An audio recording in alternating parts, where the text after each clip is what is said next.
Hi అండి అందరికీ. ఈరోజు నేను మీకు సాంబార్ రెసిపీ చూపెడుతున్నాను. నేను ఎలా సాంబార్ చేసుకుంటానో మీకు చూపెడతాను. ఈ వీడియో చాలా సింపుల్గా చేసుకుంటానండి, చాలా టేస్టీగా. ఎలాగో చూడండి ఒకసారి. సొరకాయ, ఉల్లిపాయలు, టమాటో, పచ్చిమిర్చి, క్యారెట్ తీసుకున్నాను. మీరు మీకు కావాల్సినవి తీసుకోవచ్చండి. నేను ముందుగా పప్పు వండి రెడీగా పెట్టుకున్నానండి. ఇక పోపు దినుసులు వచ్చేసి నేను ఓన్లీ మెంతులు, లవంగాలు, ఆవాలు మాత్రమే తీసుకున్నానండి.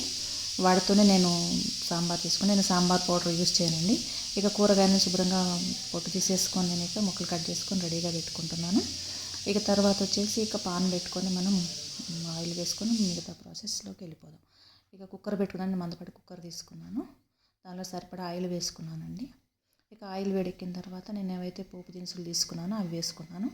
ఆవాలు, మెంతులు, లవంగాలండి. ఇంకా అంతే, వేరే ఏం అవసరం. ఇందులో సాంబార్ పౌడర్ అనేది నేను అసలు యూస్ చేయనండి.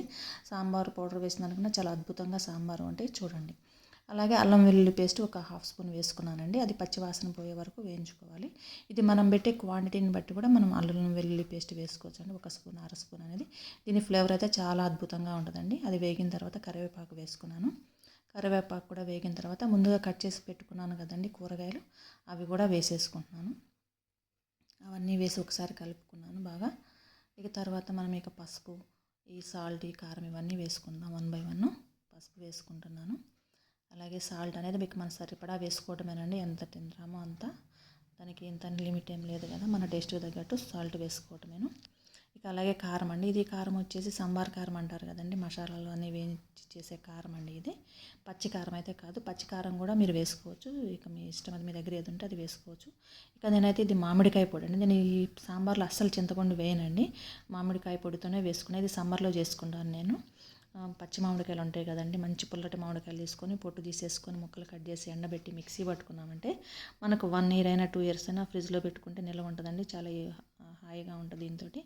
చింతపండ్లు ఇవన్నీ రసాలు, పిసకడాలు ఇవన్నీ గోల లేకుండా చాలా బాగుంటుంది. టేస్ట్ మాత్రం ఏమీ తక్కువ కాదండి, చింతపండుకి ఈక్వల్గా ఉంటుంది. అసలు ఇది మనం మామిడికాయ పొడితో సాంబార్ చేసామనేది ఎవరికి తెలియదు మనం చెప్తే తప్పితే. అలాగే కూరగాయలని కలిపేసుకొని మూతపెట్టి ఒక 5 నిమిషాలు మగ్గించుకున్న తర్వాత నేను వాటర్ పోస్తానండి. అలాగే ఒక 5 నిమిషాలు అయిపోయింది కదండి, ఇంకా మగ్గినాయి అనుకొని ఇక వాటర్ పోసేసుకుంటున్నాను. మగ్గించాను. ఇక వాటర్ సరిపడా మనకి ఎంత క్వాంటిటీ సాంబార్ కావాలో దానికి తగ్గట్టు వాటర్ పోసేసుకుంటున్నానండి. ఇక మొత్తం కలిపేసి ఒకసారి మూత పెట్టామంటే ఒక 10-15 నిమిషాలు పడుతుంది కదండి ముక్కలన్నీ ఉడకడానికి. ఇక ముక్కలు ఉడికిన తర్వాత ఇక మనం పప్పు వేసుకుందాము.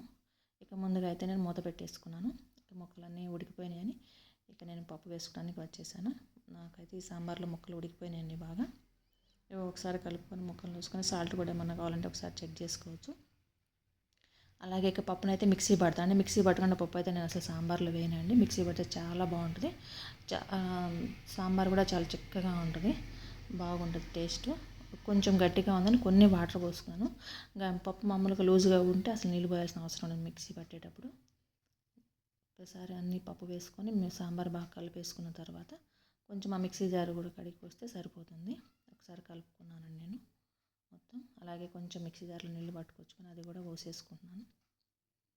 ఒకసారి సాల్ట్ అనేది మాత్రం ఈ టైంలో చెక్ చేసుకోండి. ఎప్పుడైనా చెక్ చేసుకోవచ్చు, ఒకసారి చూసుకుంటే మనకు కూడా పని అయిపోద్ది. ఇక పప్పు వేసిన తర్వాత ఎంతోసేపు అక్కర్లేను, ఒక 5 నిమిషాలు ఉడికించుకుంటే సరిపోతుంది. కొత్తిమీర వేసుకొని దించుకోవడమే. Thank you for